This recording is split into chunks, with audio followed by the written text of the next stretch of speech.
Седумте мажи на Евелин Хуго. Тейлор Дженкинс Рейд. Евелин Хуго ги продава своите фустани на аукција. Филмската легенда и дива во 60-тите години Евелин Хуго објави дека ќе даде на аукција 12 од своите најпознати фустани преку аукцијската куќа Кристи за да собере пари за истражување на рак на дојката. 79 годишната Хуго долго време беше икона на гламурот и елеганцијата. Позната по својот личен стил, кој бил инсензуален и воздржан, многу од нејзините најпознати комбинации се сметаат за модни мерила и се дел од холивудските архиви. Оние што сакаат да поседуваат дел од историјата на Хуго ќе бидат заинтригирани не само од фустаните, туку и од контекстот во кој се носени. Во продажба ќе бидат вклучени смарагдно-зелениот фустан од Миранда Лаконда, кој госпогица Хуго го носела вечерта на доделувањето на Оскарите во 1959 година, фустанот со длабок израз од виолетов тул и органдин, кој го носела на премиерата на Ана Каренина во 1962 година, и морнарско-синиот свилен фустан од Мајкл Мадакс, кој го носела во 1982 година, кога го освоила Оскарот за Се за нас. Хуго преживеала голем број холивудски скандали, меѓу кои се нејзините 7 брака, како и децениската долга врска со филмскиот продуцент Хари Камерон. Тие имаа ќерка, Конор Камерон, која без сомнеш влијаела да се одржи аукцијата. Господја Камерон почина минатата година од рак на дојка, откако наврши 41 година. Родена како Евелин Елена Херера во 1938 година, госпогица Хуго пораснала во Хелс Кичен во Њујорк како ќерка на кубански имигранти. Во 1955 година Евелин Херера стигнала во Холивуд. Станала русокоса и го сменила името во Евелин Хуго. Речиси преку ноќ, госпогица Хуго станала дел од холивудската елита. Остана во центарот на вниманието речиси 3 децении пред да се повлече во средината на 80-тите години и да се омажи за финансиерот Ричард Џејмисон, постариот брат на тројната добитничка на Оскар, актерката Селија Сент Џејмс. Сега, како вдовица на седмиот сопруг, Хуго живее на Манхетен. Љубителите на филмот низ светот долго време биле фасцинирани од актерката и од нејзината надприродна убавина, идеал за гламур и смела сексуалност. На аукцијата се очекува да се соберат повеќе од $2 милиони. Може да дојдеш во мојата канцеларија? Погледнувам на масите околу мене и потоа назад кон Френки, обидувајќи се да потврдам со кого точно зборува. Покажувам кон себе. Мислиш на мене? Френки има малку трпение. Да, Моник, мислам на тебе. Затоа реков. Моник, можеш да дојдеш во мојата канцеларија? Извини, го слушнав само последниот дел. Френки се врти. Го грабнувам мојот нотес и ја следам. Има нешто посебно во врска со Френки. Не сум сигурна дека е класично привлечна. Има силни цртања на лицето, очите ѝ се раздвоени, но не може да не ја гледаш и да не се восхитуваш. Тенка и висока 180 см, со кратко подстрижена афрофризура и со афинитет за светли бои и големи парчиња накид. Кога Френки влегува во некоја просторија, сите ја забележуваат. Таа беше дел од причината што ја прифатив оваа работа. Се восхитував додека бе во школата за новинари, читајќи ги нејзините написи во списанието, што сега го води и за кое јас работам. И ако треба да бидам искрена, има нешто многу инспиративно кога црна жена ги води работите, затоа што и јас сум од мешан брак, светло-кафена кожа и темно-кафени очи, наследени од татко ми, и изобилство дамки на лицето, наследени од мајка ми. Ме прави да се чувствувам посигурна дека еден ден и јас може да ги водам работите. Седни, вели Френки, додека седнува и покажува кон портокаловиот стол на спротивната страна од нејзиното продзирно биро. Јас мирно седнувам и ги прекрстувам нозете. Дозволувам Френки да почне да зборува прва. Значи, се случи чуден пресврт, вели Френки додека гледа во својот компјутер. Луѓето на Евелин Хуго се распрашуваат за напис ексклузивно интервју. Мојот инстинкт ми вели да кажам: Господе Боже, но и зошто ми го кажуваш ова? Зашто поточно, прашувам јас. Предпоставувам дека е поврзано со аукцијата на фустани, вели Френки. Јас мислам дека е многу важно да собере колку што може повеќе пари за Американската фондација за рак на дојка. Но тие нема да го потврдат тоа. Френки ја протресува главата. Се што ќе потврдат е дека Евелин има нешто да каже. Евелин Хуго е една од најголемите филмски ѕвезди на сите времења. Таа не мора да има да каже нешто за луѓето да ја слушаат. Ова може да биде голема приказна за нас, нели? Мислам, жената е жива легенда. Зар не се мажеше 8 пати или така нешто? 7, одговара Френки. И да, овде има огромен потенцијал. Затоа се надевам дека ќе го слушнеш она што имам да ти го кажам. Што сакаш да кажеш? Френки вдиша длабоко и поради незиниот поглед помислувам дека ќе ме отпушти. Но тогаш вели: Евелин те побара конкретно тебе. Мене. Ова е втор пат во изминатите 5 минути да бидам шокирана од тоа што некој сака да разговара со мене. Морам да работам на самодовербата. Доволно е да кажам дека таа неодамна претрпе удари.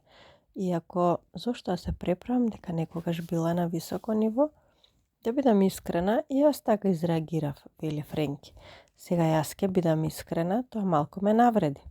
Иако јасно ми е од каде доаѓа тоа. Јас бев во Модиш помалку од 1 година, правејќи главно преувеличени написи за славните. Пред тоа пишував блог за Daily Rundown, страница за настани и култура што се нарекува списание за новости, но всушност беше блог со впечатливи наслови. Пишував главно за делот модерен живот, покривајќи популарни теми и мислења. Откако со години работев како хонорарец, аранжманот во Daily Rundown ми дојде како нарачен. Но кога ми понудија постојана работа во Модиш, не можев да одолеам. Веднаш ја прифатив можноста да станам член на институција, да работам со легенди. Првиот ден на работа одев покрај ѕидовите украсени со познати насловни страници што ја сменија културата за секогаш. Онаа на која активистката за женски права Деби Палмер е гола и внимателно наместена, застаната на врвот од еден облакодер со поглед на Менхетен во 1984 година. Она од 1991 година со уметникот Роберт Тарнер, додека слика на платно со текст во кој се наведува дека има сида. Ми се чинеше надреално што бев дел од светот на Модиш. Од секогаш сум сакала да го видам моето име на неговите сјајни страници. Но за жал, во последните 12 изданија, секогаш им ги поставував истите прашања на луѓе од богатите семејства, додека моите колеги од Daily Rundown се обидуваа да го променат светот, при што постигнуваа рекорди на читаност. Види, не е дека не те сакам. Те сакаме, вели Френки. Веруваме дека ќе направиш големи работи во Модиш. Но сакав да испратам поискусен врвен новинар. Искрено ќе ти признам дека не те предложивме на тимот на Евелин. Им пративме 5 големи имиња и тие одговорија вака. Френки го сврте мониторот на компјутерот кон мене и ми покажа пошта во која некој по име Томас Велч, за кој предпоставувам дека е потпарел на Евелин Хуго, од Томас Велч до Трупе Френки. Копија Бенет М. Пауерс Рон. Ќе биде Мони Грант или Евелин се повлекува. Зачудено ја погледнувам Френки. Да бидам сосема искрена, бев малку шокирана што Евелин Хуго сака да има нешто со мене. Дали ја познаваш Евелин Хуго? Тоа ли е работата? Френки ме прашува, свртувајќи го мониторот кон себе. Не, велам изненадена што ме праша. Сум гледала неколку незини филмови, но таа е малку пред моето време. Немаш никаква лична врска со неа? Ја протресувам главата. Дефинитивно не. Зар не си од Лос Анџелес? Да, но единствената врска предпоставам што би можела да имам со Евелин Хуго е ако татко ми работел на некој од незините филмови во тоа време. Тој беше фотограф на филмските сетови. Можам да ја прашам мајка ми. Одлично, ти благодарам. Френки гледа во мене со очекување. Сакаш да ја прашам сега? Ке може? Го вадам мобилниот телефон од джебот и пишувам порака на мајка ми. Дали тато некогаш работел на филм со Евелин Хуго? Се појавуваат 3 точки, гледам нагоре, ја гледам Френки како се обидува да го види екранот, на мојот мобилен телефон. Се чини дека свати дека претерала и се навали наназад. Мојот мобилен телефон се огласува. Мајка ми пишува. Можеби? Тој можеби работеше на толку многу што тешко е да се памети. Зошто? Тој е долга приказна, но се обидам да сватам дали има некаква поврзаност со Евелин Хуго. Мислиш дека тато можеби ја знаел? Мама одговара. Не.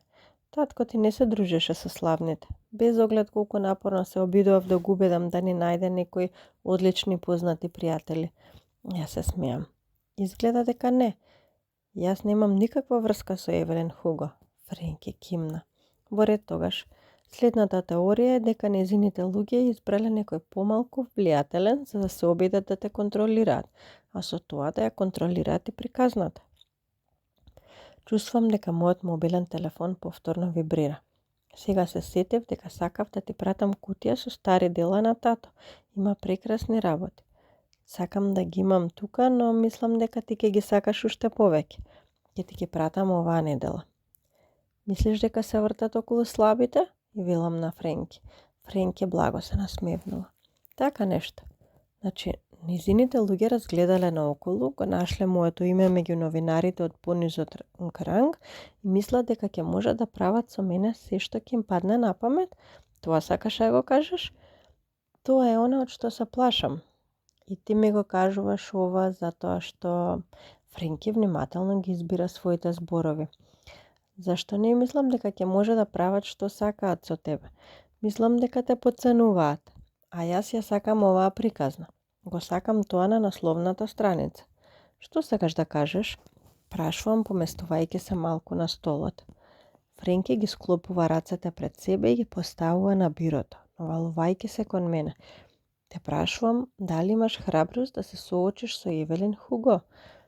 Од сите работи што мислев дека некој ќе ме праша денеска, ова веројатно би го сместила некаде околу 9 милионитото прашање. Дали имам храброст да се соочам со Евелин Хуго? Немам идеја. Да, велам конечно. Тоа е се, само да, ја сакам оваа можност. Сакам да ја напишам оваа приказна. Изморена сум од тоа да бидам на најниската позиција на скалата. И ми треба хит, проклето нека е. Да?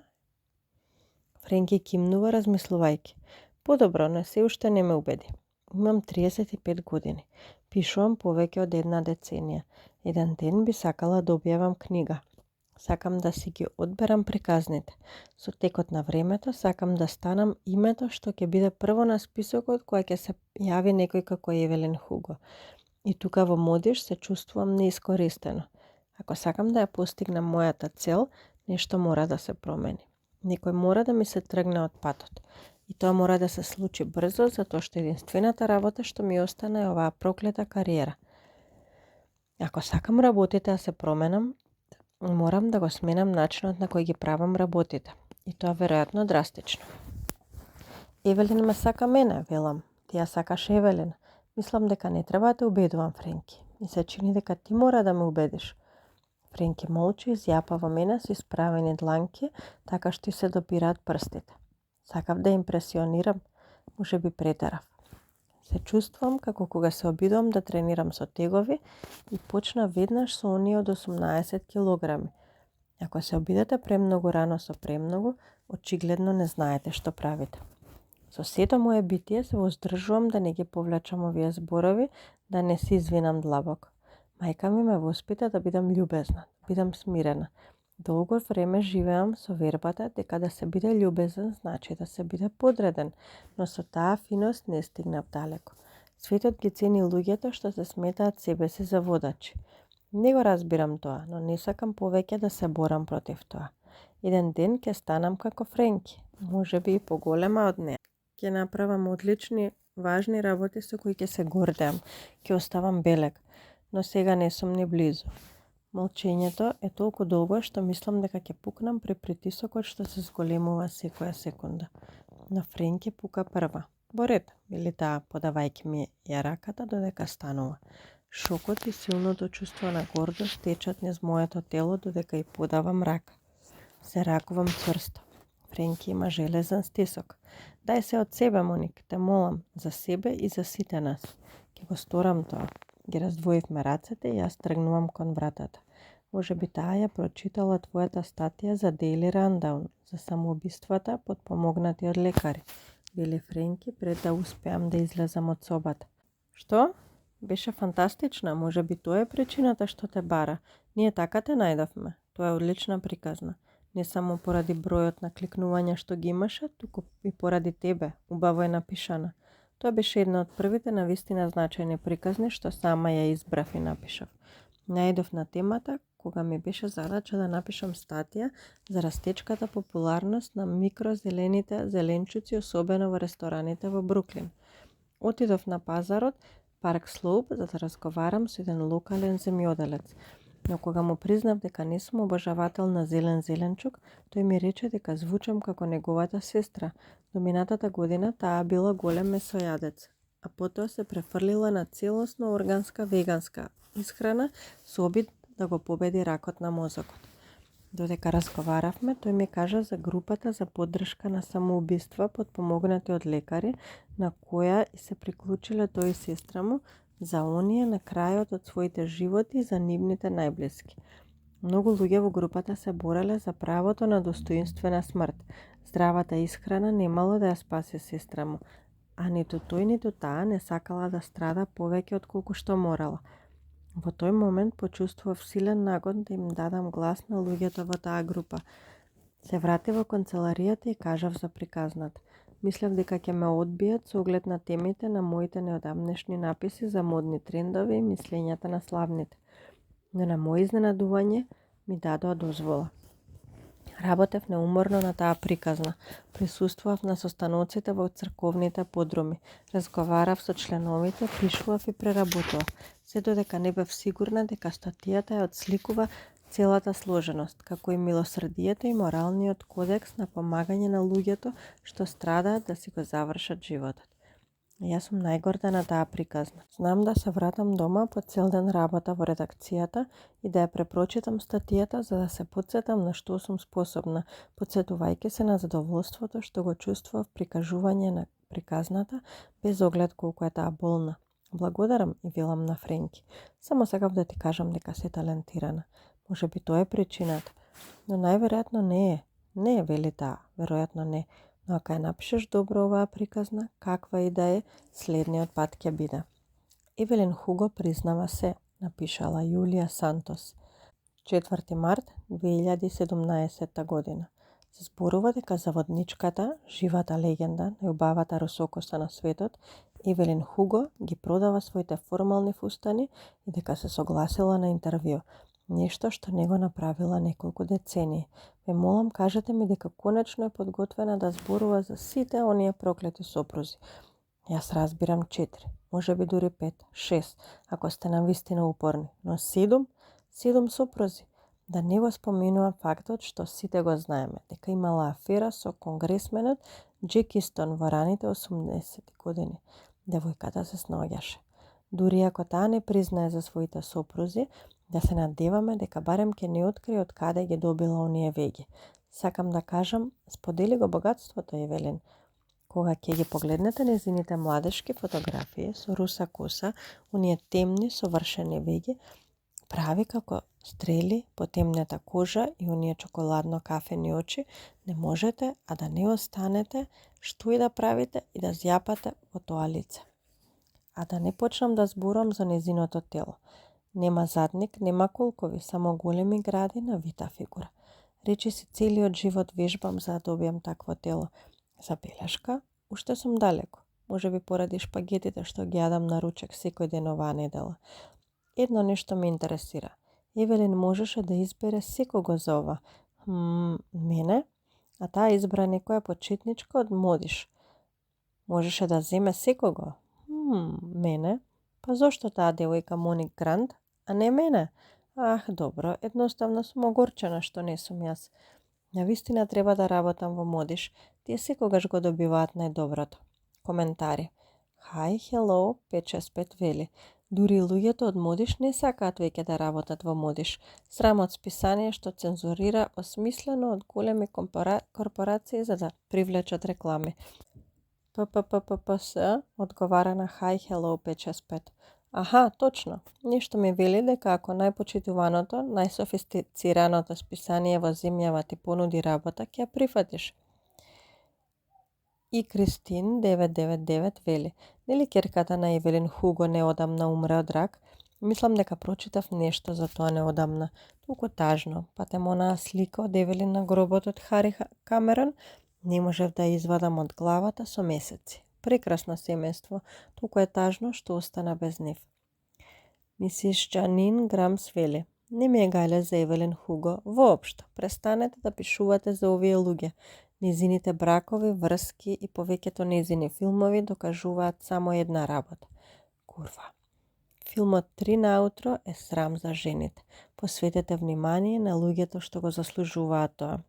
Секси Лекси 89 вели: Евелин Хуго веројатно е најубавата жена на сите времења. Сцена кога во Путен Трейн излегува од вода гола и сцената се затемнува непосредно пред да се видат брдавиците. Многу добра. Пени Драйвер вели: поздрав до Евелин што русата коса и темните веги ги направи шик. Евелин, честитки. Јупи Пикс 3, преслаба, не е за мене. Евелин Хуго was a saint, вели: жената донирала милиони долари во добротворни организации за злоупотребени жени и LGBT плюс организации, а сега на аукција ги продава фустаните за истражување на карцином и вие тука пишувате за незините веги. Сериозно? Джулија Сантос, The Spill, одговара на Евелин Хуго was a saint. Имаш право, предпоставувам, извини. Во моја одбрана таа почнала да прави милиони со тоа што била опасна бизнис кучка во 60-тите години и не би го сторила тоа да не биле нејзиниот талент и убавина и не би била толку убава ако не беа оние веги. Но добро, имаш право. Евелин Хуго was a saint, одговара на Джулија Сантос. Извини што те нападнав, го прескокнав ручекот, моја грешка. Ако нешто ти значи, модиш нема да направи ни половина од приказната што би ја направила ти. Евелин требаше да ти избере тебе. Джулија Сантос одговара на Евелин Хуго was a saint. Нели? Кој е оваа Моник Грант? Досадно. Доаѓам по неа. Ги поминав последните неколку дена истражувајќи се што можам да најдам за Евелин Хуго. Никогаш не сум била во филмовите, а не пак во старите холивудски звезди. Но животот на Евелин, барем официјалната верзија, има материјал за 10 сапуници. Незиниот младешки брак завршил со развод кога имала 18 години. Додворувањето, договорено со помош на студиото и бурен брак со холивудскиот благородник Дон Адлер. Се вели дека го напуштила затоа што ја тепал. Незиното враќање во францускиот филм на новиот бран. Брза венчавка во Вегас со пејачот Мик Рива. Гламурозниот брак со елегантниот Рекс Норт, што завршил така што и двајцата имале афери. Прекрасната животна љубовна приказна со Хари Камерон и раѓањето на нивната ќерка Конор. Болниот развод и набрзо потоа венчавката со незиниот поранешен режисер Макс Жерар. Наводната афера со многу помладиот конгресмен Джек Истон, што довело до пропаст на бракот со Жерар. И конечно, незиниот брак со финансиерот Роберт Джемисон, за кој се шпекулира дека бил само од пркос кон незината поранешна колешка и сестрата на Роберт, Селија Сент Джеймс. Таа ги надживеа сите своји сопрузи, останувајќи единствената што може да даде увид во сите овие односи. Не треба да кажам дека ќе имам многу работа ако сакам да ја убедам да каже нешто за тоа. Останав доцна во канцеларијата вечерва и конечно се упатив дома пред 9 часот. Имам мал стан. Најсоодветно би било да се опише како мала конзерва сардини, но зачудувачки е колку може да ви изгледа простран мал простор кога ќе останете без половина од вашите работи. Девид се исели пред 5 недели и јас се уште не сум нашла сила да купам нови чини, бидејќи тој си ги зеде своите или масичката што ја добив минатата година како подарок за венчавка од мајка му, а која исто така си ја зеде. Боже, не издржавме ни до првата годишнина. Влегувам низ влезната врата и ја ставам торбата на каучот и пак ми текнува дека непотребно ми ја зеде масичката. Неговата нова карсонјера во Сан Франциско беше целосно опремена како дел од држливиот пакет за преселба во тандем со неговото напредување. Претпоставувам дека е ставил масичката во оставата, заедно со една ноќна масичка за која инсистираше дека е негова и сите наши книги за готвење. Не ми недостигаат книгите за готвење, не готвам, но кога на работите пишува за Моник и Дейвид, за многуте години среќа, ги сметаш за половина твои. Додека го ставам палтото на закачалката, мислам, и тоа не е прв пат, кое прашање е поблиску до вистината. Дали Дейвид прифати нова работа и се пресели во Сан Франциско без мене, или јас одбив да го напуштам Њујорк за него. Ги собувам чевлите и повторно доаѓам до заклучок дека одговорот лежи негде на средина. Но потоа се навраќам на првобитната мисла што ме повредува одново и одново. Тој навистина замина. Нарачувам тајландска храна и влегувам под туш. Пуштам речиси врела вода. Сакам кога водата е толку жешка што речиси гори. Го сакам мирисот на шампон. Мислам дека моје омилено место е под тушот. Само тука, во парејата, покриена со сапуница, не се чувствувам како Моник Грант, оставена жена. Или Моник Грант, писателката која заглави. Јас сум само Моник Грант, собственик на луксусни производи за капење. Кога кожата веќе ми се збрчка, се бришам, ги облекувам долните тренерки и ја тргам косата од лицето токму навреме за испораката на мојата врата. Се обидувам да гледам телевизија со храната во пластичниот сад. Се обидувам да се исклучам. Посакувам мозокот да ми прави нешто што било што ќе ми го одвлече вниманието од работата или од Девид. Но што ми јадев, сватив дека е залудно. Па тогаш би можела и да работам. Сето ова ме плаши. Помислата да разговарам со Евелин Хуго, задачата да ја преземам контролата врз незината приказна или да се осигурам дека таа нема да почне да ме контролира мене. Склона сум кон прекумерна подготовка. Но поточно кажано, од секогаш сум била како Ној. Ја туркам главата в песок, за да го избегнам она со кое не сакам да се соочам. Следните 3 дена истражувам се што можам да најдам во врска со Евелин Хуго. Цел ден вадам стари написи за незините бракови и скандали. Вечерните часови ги поминувам гледајќи ги незините стари филмови. Гледам незини видео од филмовите за Едисонце во Каролина, Ана Каренина, Алов Диамант и Си за нас. Го гледав краткото видео од неа како излегува од водата во Boat and Train толку многу пати што ме прогонуваше во сонот. Гледајќи ги незините филмови, малку по малку почнувам да се влюбувам во неа. Помеѓу 11 навечер и 2 часот наутро, додека остатокот од светот спие, на мојот лаптоп светка слика од неа, а незиниот глас ја исполнува мојата дневна соба. Не може да се негира дека била неискажливо убава жена. Луѓето честопати ги споменуваат незините прави густи веги и русата коса, но не можам да ги тргнам очите од коските на лицето. Има силна вилица, високи јаболчници и сите тоа се вклопува во секогаш сензуалните усни. Очите се големи, не толку тркалезни, туку како поголеми бадеми. Има потемна боја на кожата, која заедно со светлата коса и дава изглед соодветен за на плажа, но истовремено и елегантен. Знам дека не е природно таква руса коса со таков бронзен тен, но некако не можам, а да не мислам дека треба да биде, дека луѓето треба да се раѓаат вакви. Особено сум сигурна дека тоа е една од причините зошто филмскиот историчар Чарлс Рединг еднаш рекол дека лицето на Евелин е неизбежно, толку исклучително што речиси совршено, што кога ја гледате, се чувствувате не баре цртите на незиното лице во таа комбинација во тој однос морале да се појават порано или подоцна. Зачувам фотографии од неа од 50-тите години, на кои во тесни фармерки носи шилести градници. Слики од весници од неа со Дон Адлер во студијата Сансет непосредно под нивната венчавка. Слики од раните 60-ти години, кога таа имала долга руса коса и меки густи стрижки носела шорцови. Има една фотографија од неа во бел костум за капење, додека седи на безпрекорна плажа со огромна свисната шапка, што го покрива најголемиот дел од лицето. А незиното бела руса коса и десната страна на лицето се осветлени од сонцето. Една од моите омилени на Евелин е црно-бела фотографија од доделувањето на наградите Златен глобус од 1967 година. Таа седи во крајното седиште до преминот и косата ја врзана во лабава пунџа. Носи црн фустан од тантела со длабоко деколте, кое е контролирано, но целосно видливо, а десната нога ѝ се гледа низ високиот шлиц на здолништето. До неа седат двајца мажи, чии имиња се изгубиле во историјата. Изјапаат во неа додека таа гледа кон сцената. Мажот веднаш до неа и гледа во градите, оној до неа ја гледа во бутот. И двајцата изгледаат магепсани и со надеж дека ќе им се даде можност да видат нешто повеќе. Можеби премногу размислувам околу таа слика, но изгледа дека забележувам шема. Евелин секогаш ве остава да се надевате дека ќе добиете нешто повеќе.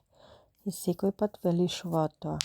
Дури во добро познатата секс сцена од филмот Три наутро од 1973 година, во која се витка седната со грб врз Дон Адлер, незините голи гради можат да се видат помалку од 3 секунди. Со години се шпекулира дека филмот постигнал извонредна гледаност во кината, затоа што паровите оделе да го гледаат повеќе пати. Како знаела колку од себе да даде и колку да задржи? Дали сето тоа се менува сега кога сака да зборува? Или ќе си игра со мене на ист начин како што со години си играше со публиката? Дали Евелин Хуго ќе ми каже колку што е потребно за да ме задржи на работа од седиштето, но не доволно за вистински да ми открие нешто?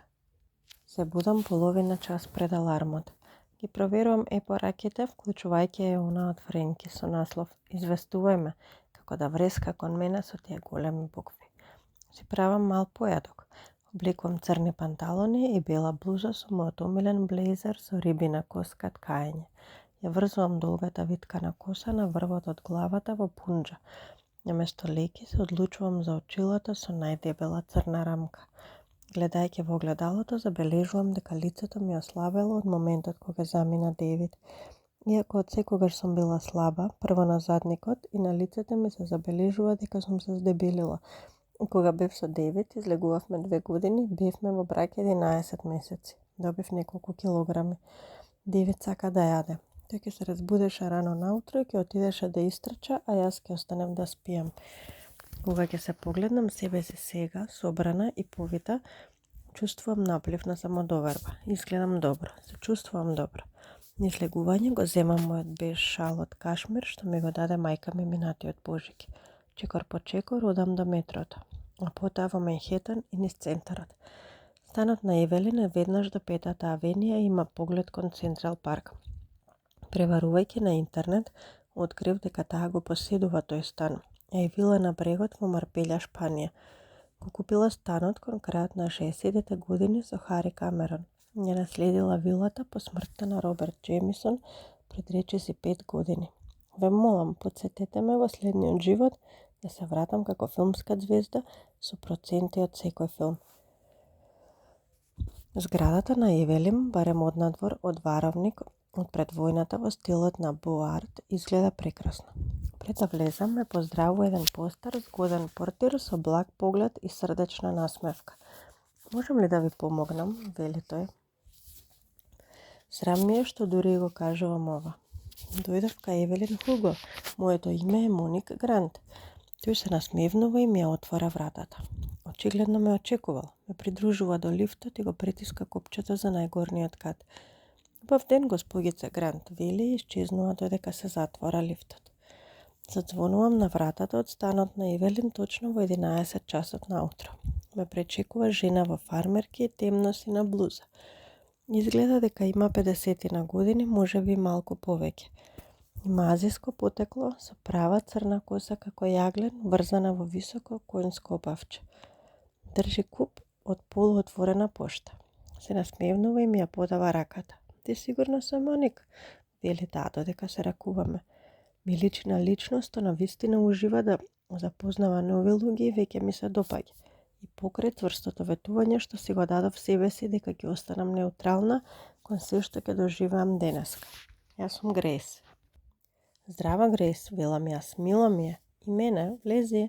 Грейс се трга од вратата и ме поканува внатре. Додека го соблекувам палтото, торбата ја ставам на подот. Можете да го оставите тука, вели таа, отварајќи го плакарот во ходникот и подавајќи ми дрвена закачалка. Плакарот за палта е со големина на мојата бања. Не е тајна дека Евелин е побогата од Господ, но морам да се потрудам да не ме исплаши тоа. Таа е убава и богата, таа е моќна, шармантна и зрачи со сексуалност. А јас сум обичен човек. Некако морам да се убедам дека двете сме равноправни или ова нема да функционира. Одлично, велам јас со насмевка. Ви благодарам. Го оставам палтото на закачалката, го закачувам на шипката и ја оставам Грейс да ја затвори вратата од плакарот. Евелин се подготвува горе. Може ли да те понудам нешто? Дали сакаш вода, кафе, чај? Кафе би било одлично, велам јас. Грейс ме воведува во дневната соба. Светла и проветрена со бели полици за книги од таванот до подот и две комфорни крем фотели. Седни си, ми вели таа. Какво го сакаш? Кафето? Прашувам јас несигурно. Со шлаг. Мислам и млекот ќе биде добро, но со шлаг е супер. Или што е да имате? Се обидувам да се приберам. Се обидувам да кажам дека би сакала малку шлаг ако имате. Ми се познава дека сум нервозна. Грейс се насмевнува. Малку, нема зошто да се грижите. Евелин е многу мила личност. Таа е поинако и повлечена, на што можеби ќе треба да се навикнете. Но сум работела за многу луѓе и верувајте ми, Евелин е подобра од сите нив. Дали таа ви плати да го кажете тоа? Ја прашувам јас. Се обидувам да се шегувам, но звучи посаркастично од колку што сакав. Како да ја обвинував. За среќа Грейс се смее. Точно, таа не прати мене и маш ми на патување во Лондон и Париз за Божик. Значи индиректно, веројатно да. Боже, тогаш договорено. Кога ќе си заминете од оваа позиција, ја сакам вашата работа. Грейс се смее. Договорено. Доаѓа кафе со малку шлаг. Седам и го проверувам мојот мобилен телефон. Добив порака од мајка ми посакува среќа. Го пишувам одговорот и се трудам правилно да го напишам зборот рано, без апликацијата да го поправа автоматски кога слушам чекори на скалите. Се вртам и гледам како кон мене се приближува 79 годишната Евелин Хуго. Таа е исто толку убава како и на фотографиите. Има држење на балерина. Носи црни тесни панталони и долг джемпер со темно сиво сини риги. Вита е како и секогаш. Единствената причина зашто сум убедена дека правела нешто на лицето е фактот што никој на таа возраст не може да изгледа така без помош од лекар. Кожата ѝ блеска, малку е румена како да ја триела. Има вештачки трепки или ставила екстензии.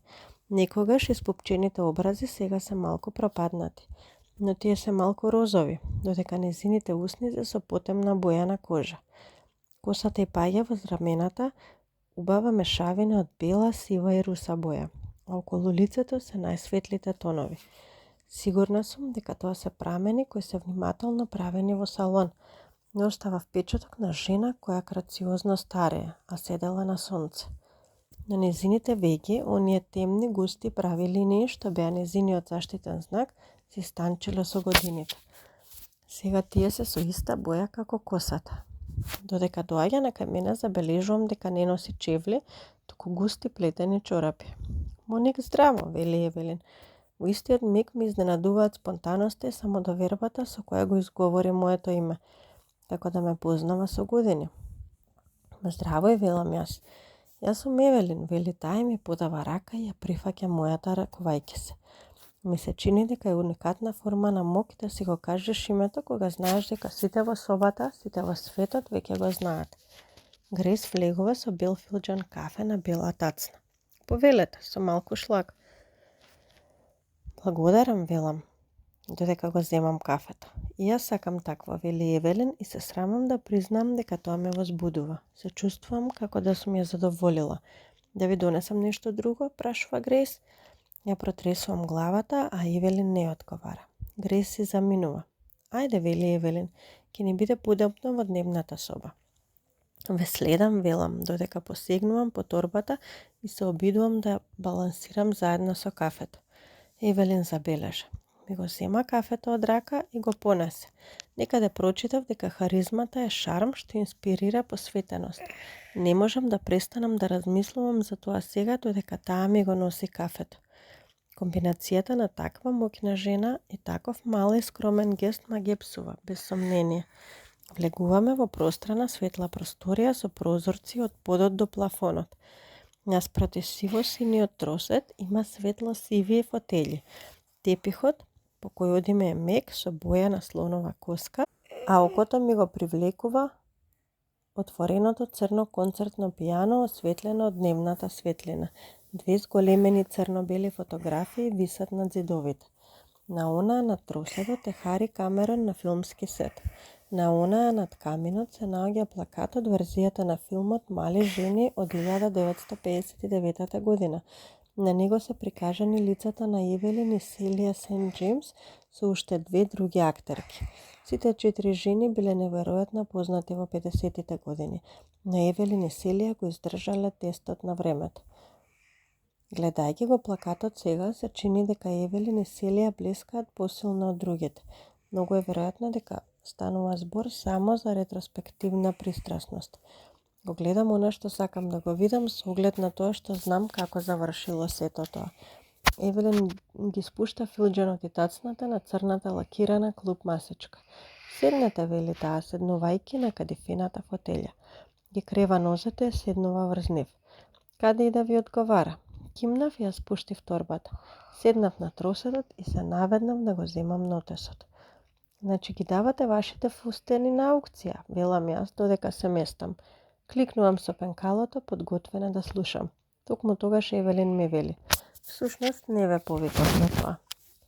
Ја гледам директно во очи, сосема сигурна дека не слушнав добро. Извинете, Евелин се поместува на фотелјата и ме погледнува. Не е ништо ново што давам толку фустани на Кристи. Добра, тогаш ве поканив да дискутираме за нешто друго. Што? Мојата животна приказна. Вашата животна приказна, велам изненадено, обидувајќи се да ја следам. Приказна во која ќе откријам се. Приказната во која Евелин Хуго ќе открие се ќе биде, не знам, приказна на годината. Сакате да откриете се за модиш? Не, одговара таа. Не сакате да откриете се? Не сакам да го направам ова за модиш. Тогаш зошто сум јас тука? Сега сум уште поизгубена од пред неколку моменти. Вам ќе ви ја кажам приказната. Ја гледам и се обидувам да одгатнам што всушност ми кажува. Ќе ми ја раскажете приказната за вашиот живот, но ќе го направите тоа со мене, а не за модиш? Евелин кимна. Сега ме разбравте. Што точно предлагате? Нема шанси да се најдам во ситуација во која една од најинтересните личности на денешницата ми ја нуди приказната за својот живот без никаква причина. Сигурно пропуштам нешто. Ќе ви ја кажам својата приказна на начин на кој ќе биде од корист за двете. Иако да бидам искрена, корист ќе има најмногу за вас. Колку детално планирате да зборувате? Може би таа само сака некоја површна ретроспектива. Лесна приказна што ќе објави каде што сака. До крајот, доброто, лошото, грдото. Кој клише да сакате го искористите, што значи дека ќе ви ја кажам вистината за апсолутно се што сум направила досега. Леле. Се чувствувам толку глупава што дојдев овде, очекувајќи да ми одговори на моите прашања за фустаните. Го ставам нотесот на масата пред мене и пенкалото нежно го спуштам врз него. Сакам совршено да се справам со ова. Не баре прекрасна кревка птица да влета и ми слета директно на рамото и ако направам еден погрешен потек може да одлета. Добро, ако ве разбрав добро, велите дека сакате да ги признаете вашите различни гревови. Држењето на Евелин, од кое досега можеше се види дека е многу опуштена и релативно воздржана, одеднаш се менува. Таа се навалува кон мене. Не реков ништо за признавање гревови. Не реков ништо за гревовите. Малку се повлекувам. Уништив се. Се извинувам, велам јас, лошо се изразив. Евелин молчи. Се извинувам, господице Хуго. Ова е малку нереално за мене. Можеш да ме викаш Евелин? Ми вели таа. Добро, Евелин, што е следно? Што точно ќе правиме заедно? Го земам филџанот кафе, го принесувам до усните и отпивам мала голтка. Ние нема да направиме приказна за модиш, ми вели таа. Во ред тоа го разбрав, велам јас, оставајќи го филџанот. Ќе напишеме книга? Навистина? Евелин кимнува. Ти и јас, вели таа. Ги читам твоите статии, ми се допаѓа начинот на кој се изразуваш јасно и прецизно. Се восхитувам како успеваш да се фокусираш само на она што е важно и мислам дека тоа би одговарало за мојата книга. Сакате да бидам автор во сенка на вашата автобиографија? Ова е фантастично, ова е апсолутно и крајно фантастично. Ова е добра причина да останете во Њу Јорк, одлична причина. Вакви работи не се случуваат во Сан Франциско. Евелин повторно ја протресе главата. Ти ја давам мојата животна приказна, Моник. Ќе ти ја кажам целата вистина, а ти ќе напишеш книга за тоа. Ќе го ставиме твое име на корицата и ќе им кажеме на сите дека ти си ја напишала. Тоа се вика пишување во сенка. Повторно го подигнувам филџанот. Моето име нема да биде на корицата, јас ќе бидам мртва. Се засркнувам од кафето и истурам кафени дамки на белиот тепих. О Боже, велам, спуштајќи го филџанот, може би малку премногу гласно. Истурив кафе на тепихот. Евелин одмавнува со раката, но Грејс тропа на вратата и дзирка. Дали е се во ред? Се плашам дека истурив кафе, велам јас. Грејс целосно ја отвора вратата и влегува за да види што се случило. Навистина ми е жал. Бев малку шокирана, тоа е се. Го забележувам погледот на Евелин и иако не ја познавам добро, знам дека ми кажува да замолчам. Нема проблем, вели Грејс, ќе се погрижам за тоа. Гладна ли си, Моник, вели Евелин станувајќи. Се извинувам, има еден бар во близина каде што прават одлични салати. Јас честам. Едва е пладне и кога сум нервозна, храната е последната работа што ми паѓа на памет. Сепак, одговарам потврдно затоа што имам чувство дека ова не е прашање. Одлично, вели Евелин. Грејс, ќе најавиш во Трамбино? Евелин ја става раката на моето рамо и по помалку од 10 минути чекориме поредените тротоари на Upper East Side. Свежиот воздух ме изненадува и забележувам дека Евелин цврсто го затегнува палтото околу тесната половина. Знаците на старење се видливи на дневна светлина. Белките на очите се заматени, а кожата на рацете изгледа како да станува транспарентна. Јасната сина боја на незините вени ме потсетува на баба ми. Обожавав што незината кожа беше мека и нежна на допир, но не и еластична. Евелин, што сакаш да кажеш со тоа дека ќе умреш? Евелин се смее. Мислам, сакам да ја објавиш книгата како властена биографија по твое име кога ќе умрам. Добро, велам јас, не баре тоа што таа ми го каже е сосема нормално. Тогаш сваќам. Не, тоа е лудо. Не сакам да звучам грубо, но дали ми кажуваш дека умираш? Сите умираме, мила. Ти умираш, јас умирам, оној човек умира. Таа покажува на средовечен човек што шета бушаво црно куче. Ја слушна, ја виде како со прст покажува кон него и кога свати која е, како да не можеше да им верува на очите. Влегуваме во ресторанот, спуштајќи се 2 скалила пониско од влезната врата. Евелин седнува на маса во задниот дел од просторијата. Никој не ја одведе таму. Таа едноставно знае каде да оди и предпоставува дека другите ќе ја следат. Келнер во црни панталони, бела кошула и црна вратоврска доаѓа до нашата маса и става 2 чаши вода. Во онаа на Евелин нема мраз. Благодарам, Трој, вели Евелин. Сечкана салата, ја прашува тој. Да, за мене се разбира, но не сум сигурна за мојата пријателка, вели Евелин. Од масата земам салфетка и ја ставам на скутот. Сечканата салата звучи одлично, благодарам. Трој се насмевнува и се заминува. Ке ти се допадне салатата, вели Евелин, како да сме 2 пријателки кои пријатно си разговараат.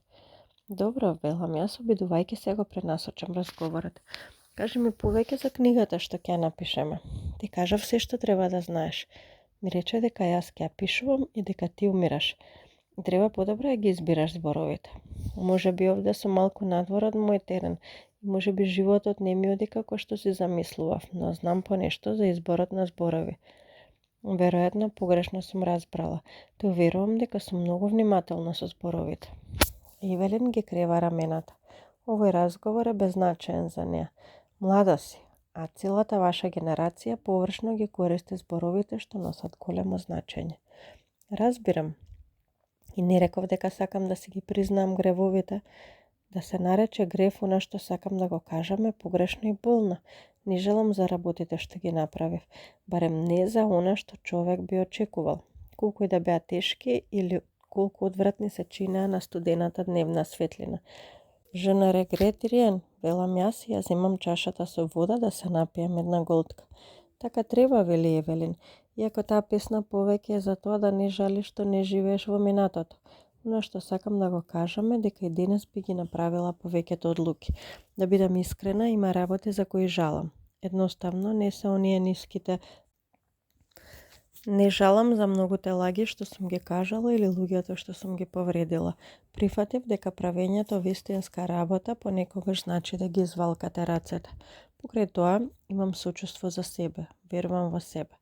Например, кога ти се пуштив претходно во станот, кога ми рече дека ќе ги признаам гревовите.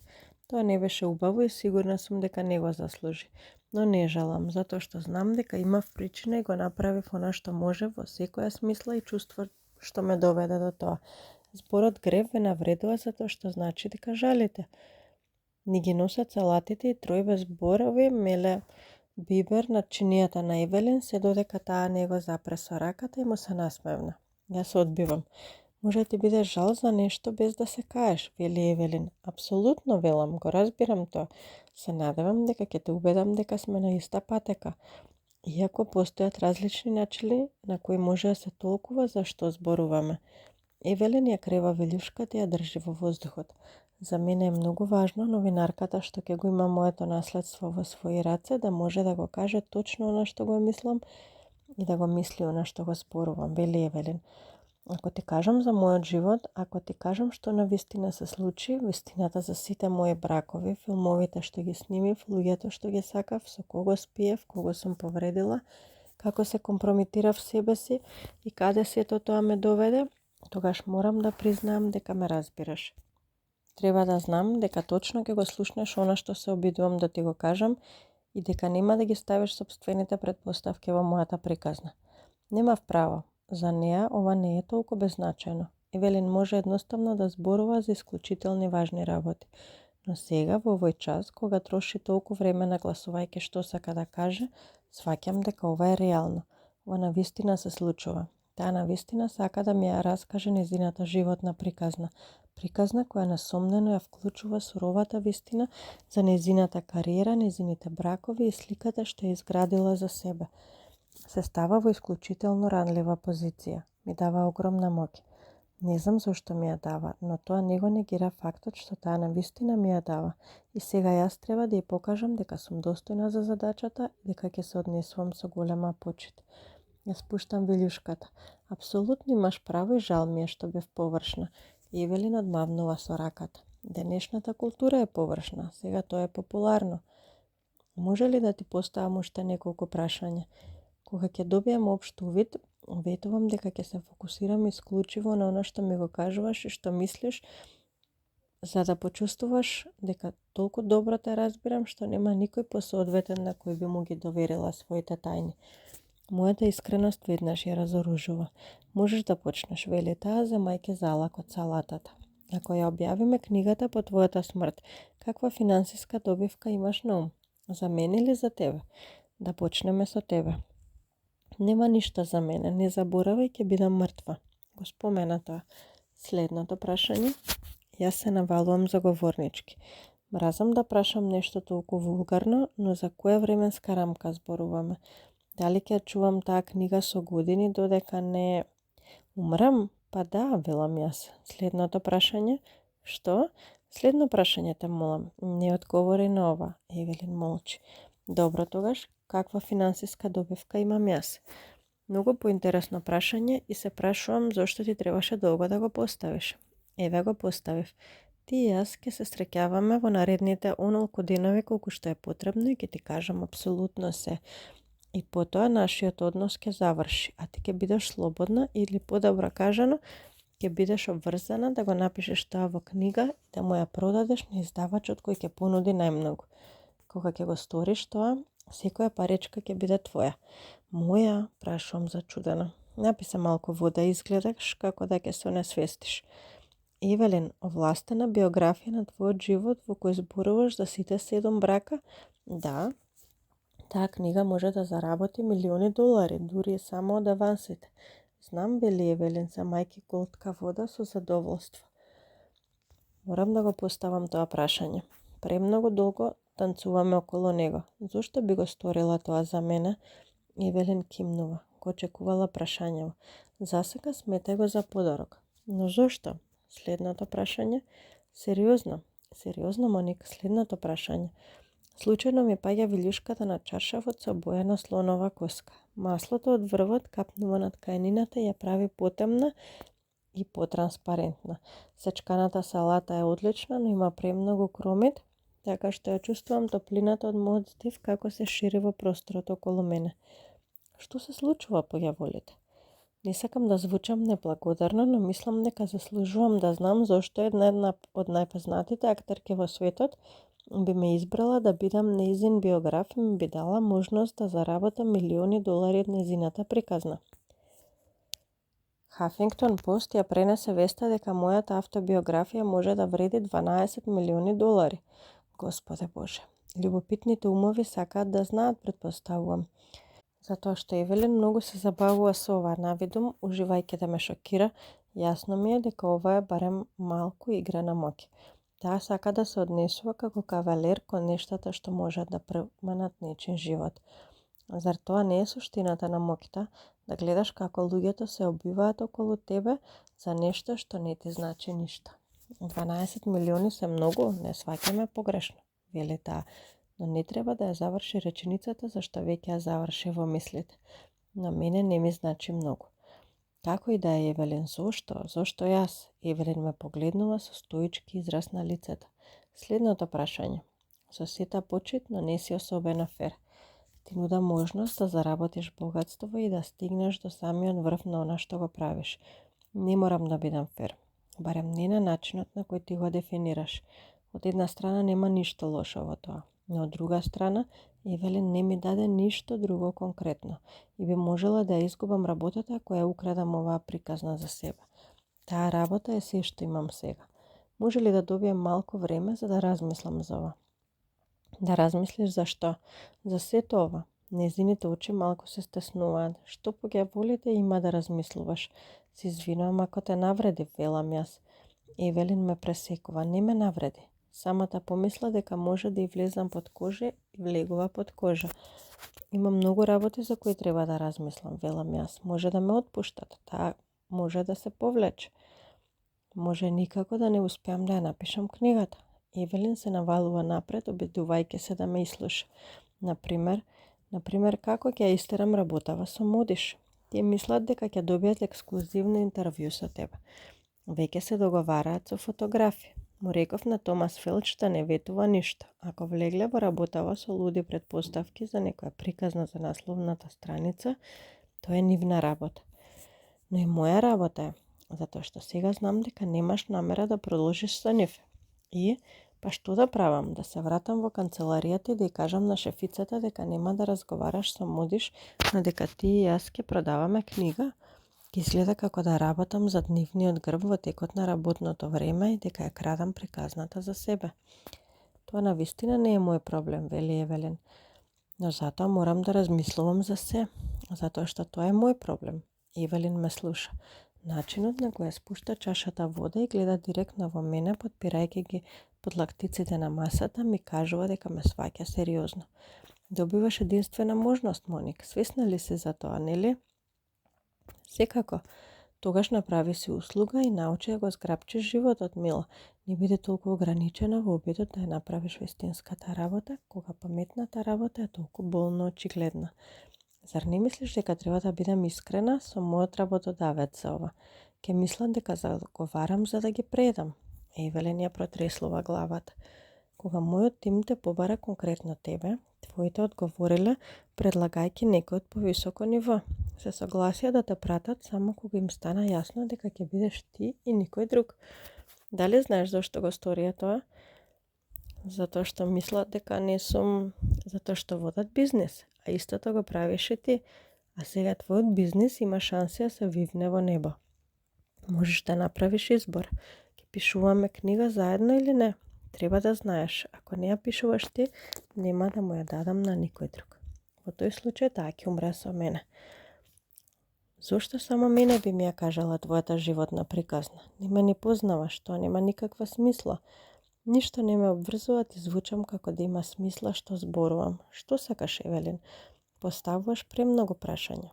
Дојдов да те интервјуирам. Се уште не. Зема глутка вода, а потоа ме погледнува директно во очи. Кога ќе завршиме, нема да имаш повеќе прашања, вели таа.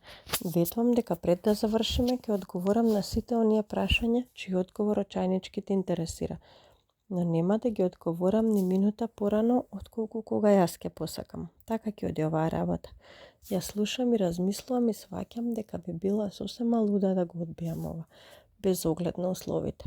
Не останам во Њујорк и не дозволил Девид да замине во Сан Франциско, затоа што го сакам кипот на слободата. Го сторив тоа, зашто сакам да се искачам по скалилата на успехот, колку што можам повисоко. Го направив тоа, затоа што еден ден сакам моето име да биде напишано со големи дебели букви. Ова е мојата шанса. Добро, велам јас. Добро тогаш, драго ми е тоа што го слушам. Рамената на Евелин се опуштаат, таа повторно ја зема чашата вода и се насмевнува.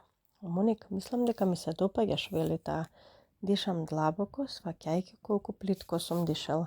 Благодарам, Евелин, тоа многу ми значи. Јас и Евелин повторно сме во незиното предсоби. Ќе се сретнеме во мојата канцеларија за половина час. Добро, велам, додека Евелин се упатува надолу по ходникот и исчезнува од мојот поглед. Го собликувам палтото и го ставам во плакарот. Треба да го искористам ова време и да се јавам на Френки. Ако не ја кажам вест наскоро, таа ќе ме најде. Само треба да одлучам како ќе го сторам ова, како да бидам сигурна дека таа нема да ми го земе ова.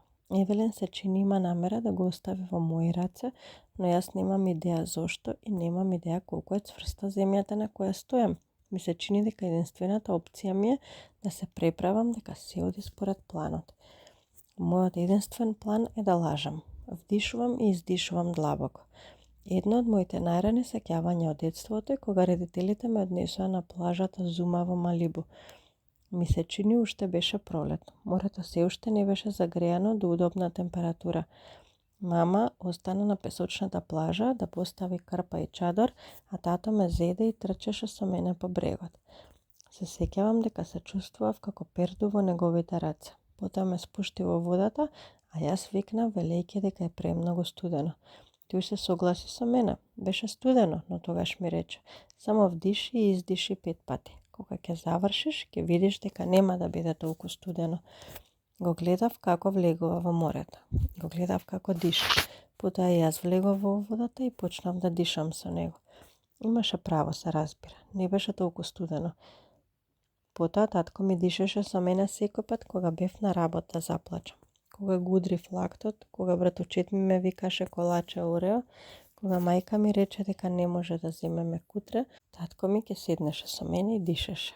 Се уште ми е тешко по толку години да се сеќавам на тие моменти, но засега продолжувам да вдишувам и издишувам среде предсобието на Евелин, обидувајќи се да се фокусирам на тоа што тој ме научи. А потоа, откако се смирив, го зедов мобилниот телефон и се јавив на Френки. Моник, се јавува по второто звонење. Кажи ми, како оди? Добро оди, велам јас. Не можам да верувам колку еднолично ми звучи гласот. Евелин е повеќе или помалку она што очекуваш од една икона. Уште убава, харизматична, како и секогаш. И работите се развиваат. Дали се согласи да зборува за нешто друго, освен за фустаните? Што можам да кажам сега, за да си го покријам сопствениот задник? Знаеш, таа не е волна да зборува за нешто друго, освен за она што ќе привлече внимание на аукцијата. За сега се обидувам да бидам фина, да ја добијам незината доверба, пред да почнам да ја притискам. Дали ќе сака да се фотографира за насловната страница? Премногу е рано да се каже. Верувај ми, Френки, велам јас, мразејќи се себе си колку искрено звучам. Знам колку е важно ова, но во моментов најдобро е да се осигурам дека сум симпатична, за да се обидам да влијам врз незе и да се заложам за она што го сакаме.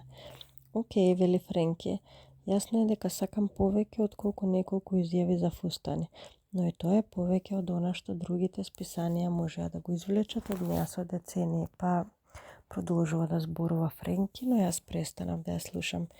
Премногу сум фокусиран на фактот дека Френки нема да добие ни изјави, а јас ќе добијам многу повеќе од тоа. Морам да одам, се извинувам јас, ќе разговарам со неа пак за неколку минути. Ја спуштам слушалката и издишувам.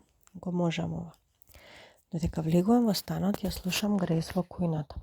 Ја отварам вратата и гледам како сече дршки од цвеќиња. Извини што ти пречам. Евелин ми рече дека ќе се сретнеме во незината канцеларија, но не сум сигурна каде е тоа.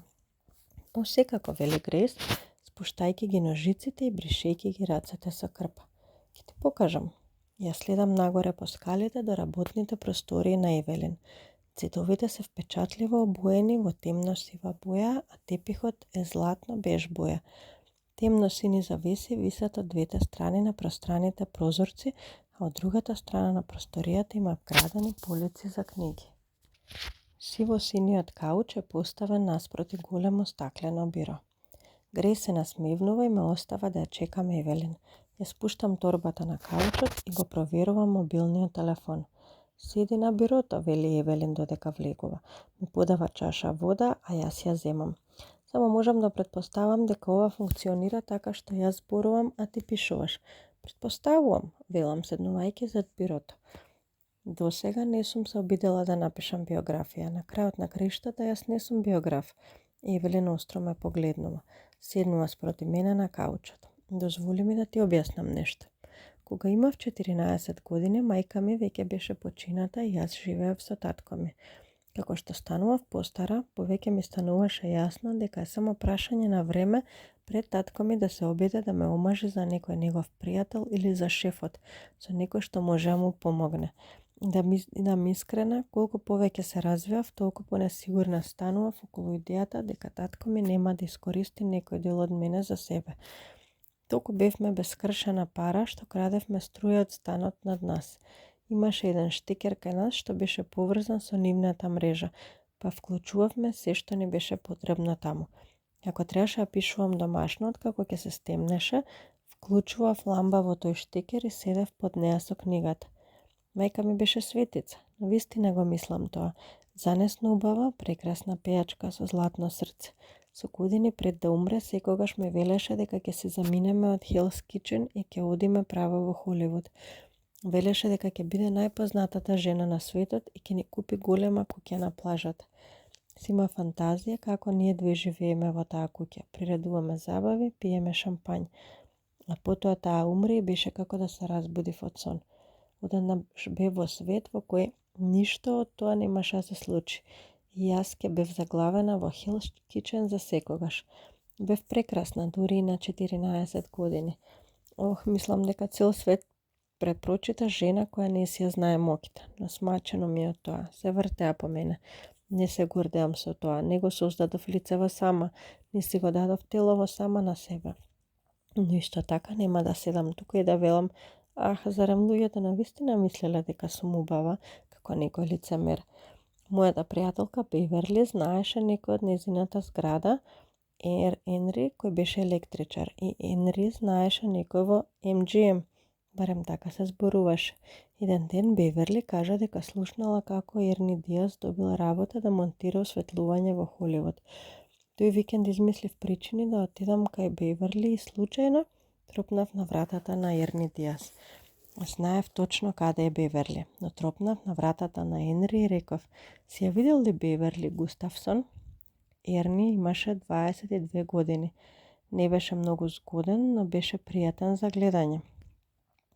Ерни рече дека не ја видел и продолжи да зјапа во мене.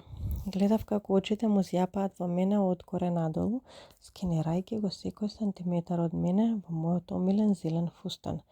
Тогаш рече: Душо, имаш ли 16 години? Имав 14 години, запомни. Но знаеш што му одговорив? Му реков: ами, што туку наполнив? Евелин намерно ме наблюдува. Дали ме разбираш што ти зборувам? Кога добиваш шанса да го промениш животот, биди подготвена да направиш се што треба за да се случи тоа. Светот нема ти ги даде работите. Треба да си ги земеш. Ако имам нешто да те научам, тогаш тоа е тоа. Боже, во ред велам јас. Предходно никогаш не си била биограф. но сега почнуваш да бидеш. Кимнувам. Разбирам. Добро, вели Евелин, кимнувајќи со главата и опуштајќи се на каучот. По од каде сакаш да почнеш? Го земам нотесот и ги гледам зборовите што сум ги напишала на неколку претходни страници. Има датуми и имиња на филмовите, упатување на некои од незините класични фотографии, шпекулации со прашалници до нив. На крајот со големи букви, кои ги повторував со молив неколку пати, се додека не ја сменив текстурата на листот, сум напишала: кој е љубовта на нејзиниот живот? Тоа е големо прашање. Тоа е мамката за оваа книга. 7 сопрузи. Кој од нив најмногу го сакала? Кој бил вистинскиот? Ко новинар и читател, тоа е она што сакам да го знам. Тоа нема да биде почетокот на книгата, но може би и двете треба да почнеме таму. Како што ќе поминуваме низ незините бракови, сакам да знам кој од нив најмногу изначал.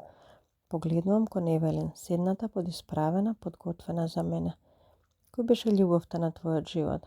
Дали тоа беше Хари Камерон? Евелин размислува и потоа полека одговара. Не на начинот на кој мислиш, не. Тогаш на кој начин? Хари ми беше најдобриот пријател. Тој ми измисли. Тој беше личноста што ме сакаше најбезусловно. Мислам дека го сакав наискрено. Осем ќерка ми. Но не, тој не беше љубовта на мојот живот. Зошто не? Затоа што тоа беше некој друг. Добро, тогаш кој беше љубовта на твојот живот? Евелин кимна, не баре ова беше прашањето што го очекуваше. Не баре ситуацијата се одвива точно како што знаеше дека ќе се одвива. Но потоа повторно ја протресува главата. Знаеш што? Вели таа станувајќи. Станува доцна, нели? Погледнувам во мојот часовник. Рано попладне, зарем? Така мислам, вели таа и ми приоѓа и продолжува кон вратата. Во ред, велам, станувајќи за да ја појдам во пресред. Евелин ја става раката околу мене и ме води низ холот. Да продолжиме во понеделник. Дали е тоа во ред? О, секако. Евелин, дали на некој начин те навредив? Таа ме води надолу по скалите. Воопшто, вели таа, распрснувајќи го мојот страв додека мафта со раката. Воопшто не. Постои некој чувство на напнатост што не можам да го одредам. Евелин ме следи до пред собјето. Го отвора плакарот. Јас го земам палтото. Повторно тука? Вели Евелин. Понеделник наутро? Што велиш да почнеме околу 10? Океј, велам јас, ставајќи го палтото врз рамена. Ако така сакаш. Евелин кимнува. За момент го насочува погледот преку моето рамо, но како всушност да беше загледана во просторот. Потоа ја отвара устата. Поминав долго време, учејќи како да ја извртам вистината, вели таа. Тешко ми е сега да го сменам тоа. Се чини дека станав предобра во тоа. Едноставно сега не знам како да ти ја кажам вистината.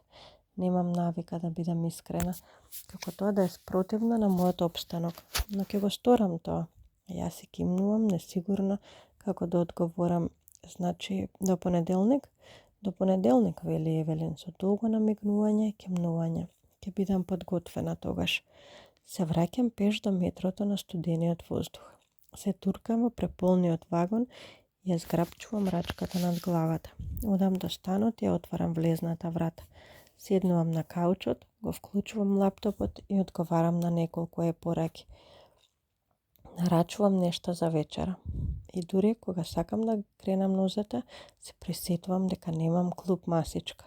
Прв пат, откако тој си замина, не влегов во оваа куќа со помислата на Девид. Наместо тоа, она што ми се врти во умот цел викенд, од петок навечер, па цела сабота и во недела наутро во паркот, не е како ми пропадна бракот, туку во кого по ѓаволите била влюбена Евелин Хуго.